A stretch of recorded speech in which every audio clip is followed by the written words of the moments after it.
Harish Jagtani, patron de HG Hospital, arrêté pour suspicion de financement du M23 AFC. Contexte du M23 AFC? Le M23, ou Mouvement du 23 mars, est un groupe rebelle opérant principalement dans l'est de la RDC.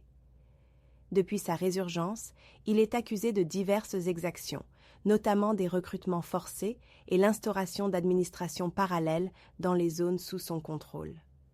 L'AFC, ou Alliance du fleuve Congo, s'est allié au M23, formant une coalition qui a intensifié les conflits dans les provinces du Nord Kivu et du Sud Kivu. Accusation portée contre Harish Jagtani. Les autorités congolaises soupçonnent Harish Jagtani d'avoir utilisé ses entreprises pour canaliser des fonds vers le M23 AFC.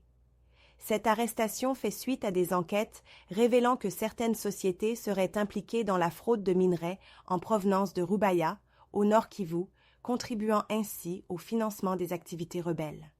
Réaction du gouvernement et de la communauté internationale. Le gouvernement congolais a intensifié ses efforts pour neutraliser les soutiens financiers du M23 AFC.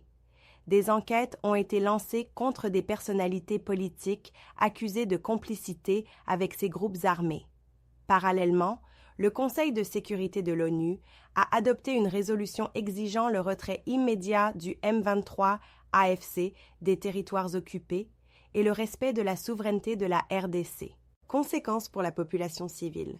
Les avancées du M23 AFC ont provoqué des déplacements massifs de population, notamment dans les territoires de Walikale et du Vira.